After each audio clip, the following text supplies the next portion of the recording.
सबसे पहले खबरों में बात करेंगे दतिया की, जहां पर दो पक्षों में जमकर मारपीट हुई है। दोनों ही पक्षों में आपको बता दें लाठी और डंडे चलना शुरू हो गए। तो नल के कनेक्शन को लेकर दरअसल विवाद हुआ था और यही विवाद बढ़ता चला गया, जिसके बाद मारपीट हुई। तो 2 दिन पुराना ये पूरा मामला बताया जा रहा है। 2 दिन बीत चुके हैं इस पूरे मामले को लेकर। वीडियो लेकर आप सामने आया है। इंदरगढ़ मुख्य बाजार का ये मामला है, जांच की जा रही है। दरअसल आपको बता दें दतिया में 2 पक्षों में विवाद हो जाता है। नल कनेक्शन को लेकर विवाद बढ़ जाता है और मारपीट भी शुरू हो जाती है। दोनों ही पक्षों में लाठी और डंडे चले। तो नल के कनेक्शन को लेकर आपस में ही भिड़ गए। ये देखिए तस्वीरें आप, महिलाएं भी नजर आ रही हैं, हाथों में डंडे हैं एक दूसरे पर। यहाँ पर जमकर मारपीट हुई। तो बीच सड़क पर यह विवाद होता रहा, कई लोगों की मौजूदगी भी है। बीच सड़क में 2 पक्षों में विवाद हुआ। दोनों ही पक्षों में जमकर लाठी डंडे चले। मारपीट की ये पूरी घटना दतिया से सामने आई है। हालांकि जो वीडियो आप देख रहे हैं, जो ये तस्वीरें आप अपनी टीवी स्क्रीन पर देख रहे हैं, ये घटना है 2 दिन पुरानी। 2 दिन पुराना ये विवाद है। 2 दिन पहले ये मारपीट हुई थी, लेकिन घटना का वीडियो अब सामने आ चुका है। और ज्यादा जानकारी के लिए मनोज गोस्वामी हमारे साथ जुड़ चुके हैं। मनोज, घटना 2 दिन पुरानी है, लेकिन वीडियो अब सामने आया है। बताइए जरा किस तरह से ये विवाद हुआ था और अब तक क्या कुछ सामने आया है। आपको बता दें बीते दिनों इंदरगढ़ कस्बा में अतिक्रमण हटाया गया था। सड़कें खुली छोड़ दी गई थी। कई लोगों के नल टूट चुके थे, लेकिन जब नल जोड़ने के आए रोज नल जोड़ने को लेकर विवाद हो रहा है और नल खुले पड़े हैं, खुले में पानी फैल रहा है। यही मामला ये है कि एक चुरेले नामक युवक था, वो अपना नल कनेक्शन जोड़ रहा था। तो पड़ोसी उसका एक गुप्ता करके है, वो भी था, तो उसका भी कनेक्शन टूटा हुआ था। तो उसने ये समझा कि फला व्यक्ति इस नल को, हमारे नल को जोड़ रहा है, इसीलिए उसको लेकर विवाद हुआ और जमकर लाठी भी चले और पत्थर भी चले, जिसमें एक युवक घायल भी हुआ है। पुलिस ने उक्त मामले को संज्ञान में लेकर कार्रवाई की है, लेकिन अभी तक क्या कार्रवाई हुई इसकी जानकारी नहीं लगी है। लेकिन फिलहाल जो वीडियो है वो सोशल मीडिया पर वायरल हुआ और सबको इस झगड़े की जानकारी लगी है। जी बिल्कुल, कहीं ना कहीं ये विवाद बढ़ता चला गया और इसी वजह से यहाँ पर बात मारपीट तक जा पहुंची। लेकिन जो तस्वीरें हम देख पा रहे हैं अभी मनोज, इन तस्वीरों में जो लोग एक दूसरे पर मारपीट करते हुए नजर आ रहे हैं, क्या इनकी पहचान हो चुकी है? हालांकि अब 2 दिन पुराना ये पूरा मामला है, तो अब दोनों ही पक्षों की ओर से क्या कुछ कहा जा रहा है? दोनों पक्षों की पहचान हो चुकी है। दोनों पड़ोसी है और दोनों ही पक्ष थाना इंदरगढ़ पहुंचे थे। उन्होंने अपना शिकायती आवेदन भी दिया है, लेकिन पुलिस द्वारा सामंजस्य बैठाया गया था, क्योंकि इसमें बड़ी बात यह है कि खुले में जो अतिक्रमण हटाया गया था, आम लोगों के नल टूटे पड़े हैं, इसमें प्रशासन की छीछालेदर हो रही थी। तो मामले को दबाया गया है वहां और दोनों पक्षों के बीच राजीनामा की बात कही गई है, लेकिन अभी राजीनामा नहीं हुआ है। दोनों के आवेदनों की जांच चल रही है और मामला कार्रवाई में है। चलिए, नजर आप बनाकर रखेगा। बहुत शुक्रिया तमाम जानकारी देने के लिए। और अब खबर है बलरामपुर से। आंगनबाड़ी में छज्जा गिरने पर एक्शन हुआ है। स्कूल की प्रिंसिपल ममता गुप्ता निलंबित हो चुकी हैं। 3 शिक्षकों को आपको बता दें कारण बताओ नोटिस भेज दिया गया है। घटिया निर्माण कराने वाले पर एफआईआर भी दर्ज की गई है। सरपंच और सचिव के खिलाफ दर्ज की गई है एफआईआर। छज्जा गिरने से हुई थी छात्रा की मौत। निर्माणाधीन बिल्डिंग का गिरा था छज्जा, अब तक नहीं किया गया बच्चे का अंतिम संस्कार। शारदापुर गांव के आंगनबाड़ी केंद्र का ये पूरा मामला आपको बता रहे हैं। तो देखिए ये पूरी घटना सामने आई है। आंगनबाड़ी में छज्जा गिरने पर एक्शन लिया गया। बलरामपुर से ये खबर आपको बता रहे हैं। स्कूल की प्रिंसिपल ममता गुप्ता जिसके बाद निलंबित हो चुकी हैं। तो 3 शिक्षकों को इसके साथ ही कारण बताओ नोटिस भी भेजा गया है। अब इसका जवाब देना होगा, जिस तरह से ये बड़ी लापरवाही सामने आई है। तो बलरामपुर की ये घटना। और ज्यादा जानकारी के लिए हमारे साथ इस वक्त विजेंद्र जुड़ चुके हैं। विजेंद्र कुमार, जानकारी दीजिएगा ये पूरी घटना कब की है और जिस तरह से देखिए एक्शन भी लिया गया है, इसके साथ ही टीचर्स को भी नोटिस दिया गया है, तो क्या सामने आया है अब तक? जी बता दूं, ये पूरा मामला बलरामपुर जिले के शारदापुर जो वाड्रफ नगर विकास खंड क्षेत्र में आता है, वहां का माध्यमिक शाला खूठन पारा का बताया जा रहा है, जहां एक दिन पहले 6वीं कक्षा में पढ़ने वाली जो छात्रा है उसकी स्कूल के जस्ट बगल में ही निर्माणाधीन आंगनबाड़ी बन रहा था, जिसका छज्जा गिरने की वजह से मौत हो चुकी थी। हालांकि ये घटना जब हुआ उस टाइम स्कूल में लंच हुआ था, और जो भी स्कूल प्रबंधन में जो भी जिम्मेदार हैं उनके द्वारा किसी भी प्रकार का सुरक्षा व्यवस्था को लेकर, न ही बच्चों के प्रति किसी भी प्रकार को लेकर, सुरक्षा को लेकर सजग नहीं थे।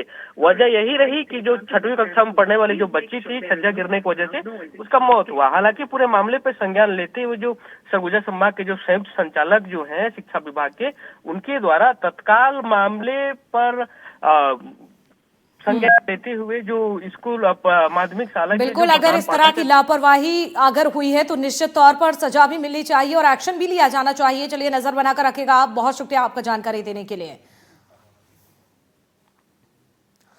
और अब आगे बढ़ेंगे, बात करेंगे ठंड की, क्योंकि ठंड इस समय प्रचंड पड़ रही है। ग्वालियर की बात की जाए तो ठंड ने पूरे 25 साल का रिकॉर्ड तोड़ दिया है। गुरुवार को जनवरी का सबसे कम तापमान दर्ज हुआ। जिले में 10.4 डिग्री दर्ज हुआ है अधिकतम तापमान। 5 जनवरी 2001 को दर्ज हुआ था 9.8 डिग्री तापमान। तो देखिए, ऐसे में अगर 25 सालों की बात कर ली जाए तो ठंड ने ग्वालियर में 25 साल का रिकॉर्ड तोड़ दिया है। गुरुवार को जनवरी का सबसे कम तापमान दर्ज हुआ। जिले में 10.4 डिग्री दर्ज हुआ है अधिकतम तापमान। तो वहीं 5 जनवरी 2001 को दर्ज हुआ था 9.8 डिग्री तापमान। तो ग्वालियर की तस्वीरें आपको दिखा रहे हैं। ठंड का दौर जारी है। ग्वालियर चंबल में भी लोगों के हाल बेहाल हो चुके हैं। जिस तरह से ठंड पड़ रही है, अलाव ही एकमात्र सहारा है। ये देख सकते हैं आप, ग्वालियर की तस्वीरें आपको दिखा रहे हैं। अलाव का सहारा ले रहे हैं, खुद को गर्म करने की कोशिश कर रहे हैं। तो ग्वालियर में भी ठंड प्रचंड है। 25 साल का रिकॉर्ड तोड़ दिया है। देखिए, लगातार जिस तरह से शीतलहर का अलर्ट भी जारी किया गया है। गुरुवार की अगर बात की जाए तो गुरुवार को जनवरी का सबसे कम तापमान यहां पर दर्ज हुआ। तो मध्य प्रदेश के तमाम बड़े शहरों में लगातार ठंड पड़ रही है और ऐसे में ग्वालियर की बात की जाए तो ग्वालियर में भी हाल कुछ ऐसे ही हैं। ठंड से बेहाल हो चुके हैं। जिस तरह से हाड़ कपा देने वाली ठंड पड़ रही है, असर लगातार देखा जा रहा है। रफ्तार पर ब्रेक लग चुकी है। सुबह से लोगों का घर से निकलना मुश्किल हो रहा है। वजह है इसके पीछे की कोहरा, वजह है विजिबिलिटी का कम होना, और इसीलिए ठंड का असर भी देखा जा रहा है।